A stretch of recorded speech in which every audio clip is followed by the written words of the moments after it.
When you install Catia V5 on a computer running Windows 2000, Windows XP Home, or Windows XP Pro, an icon is automatically created on the desktop. To open Catia V5, place your mouse cursor over the icon and double-click it with your left mouse button, or, better yet, right-click on the icon and select Open from the contextual menu. Catia V5 is a very large program and it takes quite a while for it to open. If it doesn't open right away, please avoid the temptation to go back and try to open it a second time. This will open another session of Catia V5 and slow down the opening process even further. While you're waiting for Catia V5 to open, you can check its progress by placing your mouse cursor in an empty portion of the taskbar at the bottom of the screen, right-click and select Task Manager. In the Windows Task Manager, you're going to look for a file called cnext.exe, and there'll be numbers over here, and these numbers correspond to how much data is being loaded into system memory. Catia V5 needs to get up to about 30,000 K before it can open. If you do not see the cnext.exe file over here, that means that you were unsuccessful in your attempt to open Catia.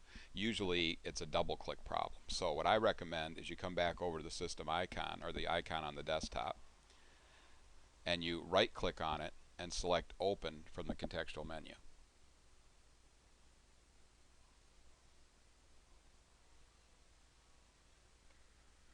When Catia V5 finally does open, it opens into the Product Structure Workbench. And you can always tell which workbench you're in by placing your mouse cursor over the icon in the top right-hand corner, and it will tell you, the little tooltip will tell you. Right now my tooltip tells me I'm in the Product Structure Workbench. A product is an assembly, and right now we have an empty assembly. There's no parts been added to the assembly. Very seldom would you want to actually start working in the Product Structure Workbench. For some reason, this is the default way that they have Catia open. We're going to go ahead and close that out. There's a little black X here, and we're going to select that black X to close it out. Now, this is what's called an empty session of Catia. Whenever you see this starry background, you know that you're in an empty session of Catia. From here, you will either open a model that you've already been working on, or create a new part or assembly from scratch. Later on, we're going to show you how to set up Catia so that when you open Catia, it opens into this empty session. At this point, go ahead and minimize the presentation and then use your desktop icon to open Catia. And when it finally does open, go ahead and use the little black X to close the Product Structure Workbench. You can then come back to the presentation and click on the window to continue. Okay, now we're going to discuss the standard toolbar, which is found in the lower left-hand corner by default. If you're familiar with Windows applications in a Microsoft Word or Excel or PowerPoint or whatever, the standard toolbar is always in the top left-hand corner. But for some reason, the people that programmed Catia decided to put it in the lower left-hand corner.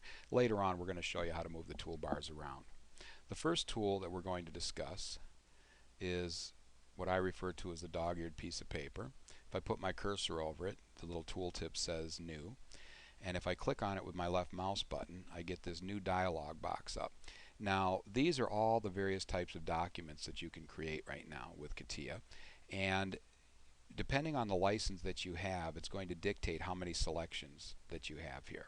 But typically, you're going to use drawing to create detailed drawings. You're going to use the part to create individual part files, and product to create an assembly. We want to select part and then select OK. And we get this part name dialog box up. And here by default it says part 1. I'm going to double click on this so it's highlighted in blue, and I'm going to type in test. Now, I'm specifying a part name, and you'll see in a minute that when I select OK here, that at the top of the tree it's going to say test. It's important that you give each and every part that you create a unique name, because if that part is later to be used in an assembly, if you do not give each part a unique name, then you're going to have naming conflicts. So it's important to do that now. So I'm going to select OK, and now we have a new part created. Now let's move my cursor up to the top right-hand corner here, and it says I'm in the Part Design Workbench. You'll see that we have a tree, and in the tree it says Test, which is the name we gave the part. You have 3 planes. You have the XY, the YZ, and the ZX. Every part that you create has those 3 planes by default. You have a part body, which is the container that is going to contain all of the solid modeling features that you create in the part design workbench, as well as the sketches, and we'll get into that later. Also, you have this gizmo here, which they call a compass, which we're really not going to use until we get into the assembly design workbench. And then you also have this little XYZ down here, which is really showing you how you're looking at space. If I click on the rotate button here and I rotate, you'll see that that's changing as I rotate. So it's always showing you how you're viewing space from your perspective.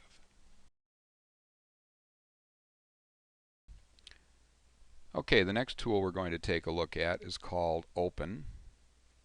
It's a little folder there. If I put my cursor over it, it says Open. If I select it with my left mouse button, I get this file selection window that pops up. And basically what this allows me to do is browse my computer to open parts or assemblies I've already created. Now, what I want to do is go to my desktop, and I have a part on my desktop called casting.cat part. And if I want to narrow my scope, see right now by default this says all files, which means all files on my desktop are going to be shown. And so if I scroll over here, there's lots of them. Now if I want to narrow the scope, I can click this little drop down menu right here and come down here and select .cat part. And now you'll see that the folders are still shown, but there's only 1, 2, 3, 4 files shown. And the file that I'm looking for is casting.cat part. Now, when you go to do this, you may only see casting, because by default, Windows does not show you the file extension. We're going to show you later how to turn on the file extension so you can see those. So I'm going to click on casting. Now, if I want to see a preview of what this file is, if you have lots of files, you may not know exactly which one you want. What you can do here is down here where it says Show Preview, you can click on that, and over here on the right hand side it's going to show you what that part looks like. Now that is the part I want, so I'm going to click on that and select Open. And now it opens the casting part that I've created in the past, and I'm getting an incident report here. And let's see what this means. Let's see, it says warning. The item, see document settings, admin, desktop, casting.cat part is read-only. And the reason I'm getting that warning is that I've made this a read-only part. In other words, you're going to be able to open up this part, but if you make changes to it, you're not going to be able to save it under this name. You're going to have to give it a different name or a different location to save it to. Now, when you go to do this, it may be on your desktop or it may be in your My Documents folder, so you may have to take a look around to find this part. But what I'd like you to do right now is minimize the presentation, go into Catia, click on the folder down here, and then either go into your My Documents folder on your desktop and find the thing that says casting.cat part, or it just may say casting, and go ahead and open that up. The next tool we're going to discuss is the Save tool. Looks like a little floppy disk, and if I put my cursor over it, it says Save. But before I do that, let's get back to that other file that we created called Test. So if we go up to Windows, you got the Windows button here. If I select that, this shows me right here the models that I currently have open in this session. And the one that has a check mark next to it is one that's currently visible on the screen. So I'm going to select Test, and now you'll notice that this is the test file that we were in.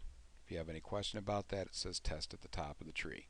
Okay, now if I wanted to save this, I know we haven't done anything in it yet, but if I wanted to save this, I would come down here and I would select the Save tool, and I would get this window up called Save As. Right here it says Save As. And then I would choose where to save it. Now, you should be saving everything in your My Documents folder. So if you take a look over here, you've got several choices in terms of where to save it. So what you want to do is you want to click on My Documents, and then if you're okay with that name, that's fine. You notice that this is blue right here, and that means that you could actually type over that if you want, or you could click in this area here with your mouse cursor and you could type in, for example, KDC, put my initials in there, and then you would select the Save button right here, and it would save this file to your My Documents folder, and it would give it this name, KDC Test. Okay, we don't need to do that right now, but I just wanted you to see that you could do that. That's how the Save tool works.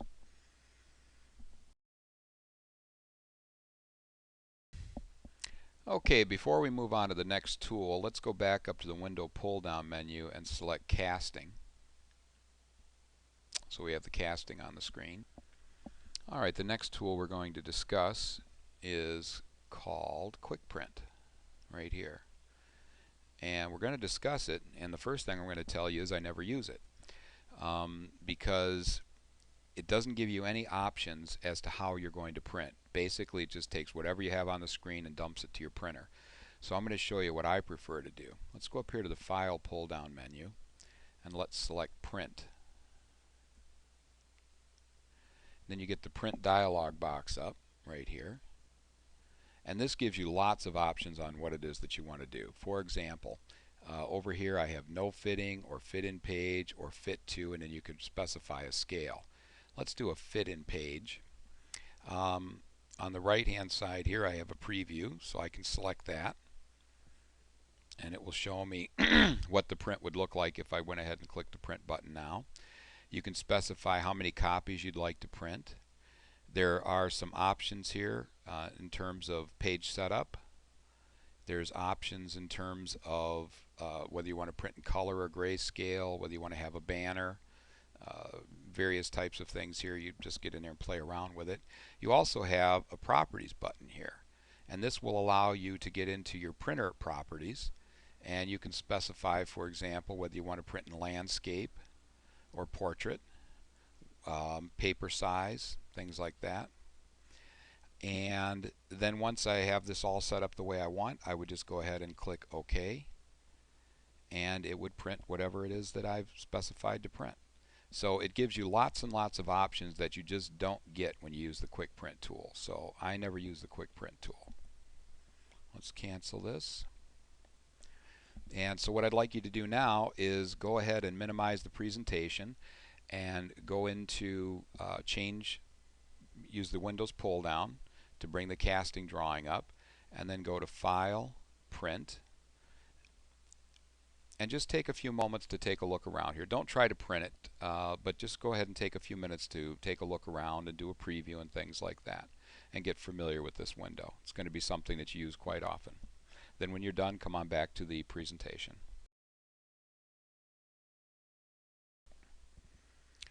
Okay, the next thing we're going to discuss is cut, copy, and paste. These three tools right here. And to get started, what I'd like to do is I would like to take this fillet and remove it from its current location and place it along the bottom edge. Let's zoom in here a little bit and then pan over like this. So to do so, I'm going to click on the fillet, and you'll notice now that the pair of scissors here is now selectable. I'm going to select that. That's called cut. Then I'm going to select the bottom edge with my left mouse button, and then I'm going to select what looks like a clipboard here, and that's paste. So what it's done is it's taken the fillet from this edge and it's pasted it, or moved it, to the bottom edge. So that is cut and paste. Okay. Next, I'm going to copy that fillet. So let's rotate this a little bit. There we have it. I'm going to copy this fillet from this edge to the top edge, so thus duplicating it. So first we're going to click on it with my left mouse button. Then down here we have what looks like two pieces of paper. That's copy. I'm going to select that. Then I'm going to select the top edge with my left mouse button, and I'm going to select the clipboard, or paste. And then it duplicates that. So that's cut, copy, and paste. Now we also have something called drag and drop. And drag and drop is when you grab something like a fillet. I'm going to grab this with my left mouse button, and I'm going to drag it. I'm holding my left mouse button down, and I'm going to drag it to this edge here, and then let go. And it's actually moved it. It's very similar to doing a cut and paste. I've moved it from this edge to this edge. Now I can also do a copy and paste using drag and drop. And to do that, I'm going to select this fillet, and I'm going to drag it to this top edge, and then I'm going to hold my control key down. And you'll notice that when I hold the control key down, you get that little plus sign that comes up. That means that you're going to copy it. And then I release the mouse button, and now it's copied that fillet to the top edge. So that is doing cut and paste and copy and paste by doing a drag and drop operation. And my preferred method of doing copy and paste is with the contextual menu. I can right click on a fillet, and here's cut, copy, and paste in this window right here. So for example, I'm going to right click on this fillet, I'm going to select copy, and then I'm going to right click on this edge, and then I'm going to select paste, like that. And it then copied it and pasted it. So there's three different ways. You can use the tools in the standard toolbar to do cut, copy, and paste. You can do drag and drop operations, or you can right click on a given feature and then select cut, copy, and paste from the contextual menu.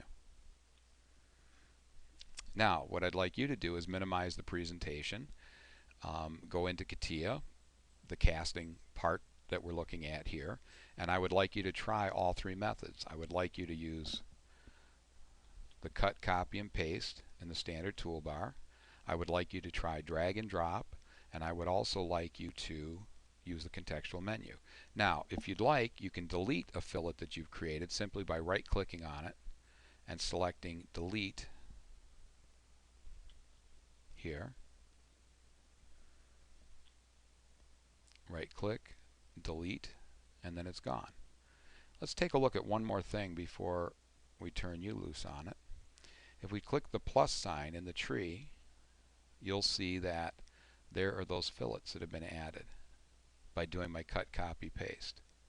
Okay, so again, let's have you minimize the presentation, go into Catia in the casting part, and use the three various methods that I've shown you: the cut, copy, and paste in the standard toolbar, the drag and drop operation, and also the right-click contextual menu cut, copy, and paste. And then when you're done with that, come on back to the presentation and we will continue.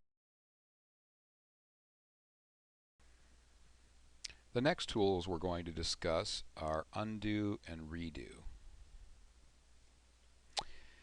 If I come down here to undo and click on it, it's going to undo the last thing that I did. The last thing I did was remove that fillet, and when I click undo, it puts the fillet back. You'll notice now that as soon as I did that, the redo arrow became selectable, and if I select that, it undoes the undo, basically. You'll notice that both of these have a black arrow right here. And anytime you see a toolbar like here, or here, or here, that means that there's more tools hiding underneath that one. So let's click the black arrow here, and we'll select this one. It's called Undo with History. And what this is going to show me is, in this window, it's going to show me all of the things that I've just done, and I can click on one of these. Let's say number 5 here, paste. And you'll see that it's taken the last thing I did all the way down to the one I selected, which was paste.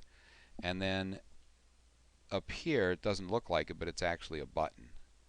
I select that, and it will undo all of those 5 things that I selected. And again, you have redo is now lit up, and you can click that and then undo the undo, or you can click the arrow here, redo with history, and here are those 5 things. So I can pick out, let's say, 1 through 3 of those, and then again you have this thing here that really doesn't look like a button, and you can select that, and it put those back. Now it didn't put these back because I didn't select them. So that is undo and undo with history, and redo with history. Oh, one other thing. It records the last 9 things that you've undone or that you did. So when you click on the list here, if there were 9 operations that I performed, you would see all 9 listed here. You can actually go into Tools Options and change that so that you can have 20 listed if you wanted to. When you save the part, when you use the Save button here to save the part, your undos are going to go away. So your undos are good until you save, and once you save, your undos are gone and it starts fresh again. So what I'd like you to do now is minimize the presentation and pull up the casting drawing in Catia again, and then go ahead and play around with the undo, undo with history, redo, and redo with history. And then when you're done with that, come on back to the presentation and we'll continue.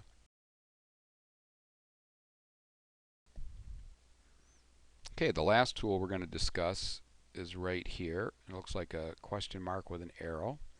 And the tooltip tells us it's called What's This? And to use What's This, you click on the What's This tool, and then you click on another tool that you'd like some more information about, for example, the pad tool. You get this tooltip that pops up, pad, creates a pad from an open or closed profile, but the most important part is this more info. If you click on that, it's the first time you do it, it's going to want you to point to either the Encyclopedia Catia V5 or the V5 online documentation. So let's click the plus sign next to My Computer, the plus sign next to the C drive, the plus sign next to Program Files, and let's scroll down through this. Here you have the Dassault Systems folder, and you could point at this one right here, which is b14.doc, which I have installed on this computer. Or if you have the Encyclopedia Catia V5, you can click on that, and then we'll select OK. And now it's going to open up Internet Explorer. It might open up Netscape or Opera or whatever browser that you use by default. And it's opened it in creating pads. So the tool we clicked on in Catia was pad, and then creating pads pops up here. And there's actually a Catia V5 model that you can open up right there. And this is a tutorial, step-by-step tutorial on how to create a pad. And what's nice about this is that the online documentation or the Encyclopedia Catia V5 covers everything there is to cover in Catia V5, everything there is. So it goes well beyond the scope of any class that you may take. So you can use this tool then to take your education as far as you want to take it. Now there's something I want to point out to you here, right here. The computer I'm working on has Windows XP with Service Pack 2 installed. And Service Pack 2 actually added some security measures to block ActiveX controls from running on websites. ActiveX controls are being exploited by hackers to infiltrate your computer. And so Microsoft has taken some measures to try to keep that from happening. Unfortunately, in this case, the ActiveX controls that it's blocking are the ones that we want to use. That's the ones that Dassault Systems programmed into the help files. And so what we're going to do is we're just going to put our left mouse button over this and click, and then we're going to select Allow Blocked Content. And then we get this message up here that's telling us if we do this it could be a problem, but we know it's not a problem in this case, so we're going to select OK. And now that little warning message has gone away. And now we can use the help files the way that the people that programmed it intended them to be used. So why don't we go ahead and minimize the presentation right now and go in and give a try clicking on this little question mark with an arrow, and then clicking on one of the tools over here, and let it take you into the Encyclopedia Catia V5 or the V5 help files, and take a look at how that works. When you're done, you can go ahead and close the tutorial out, because the next one we're going to take a look at is the View toolbar down here. Okay.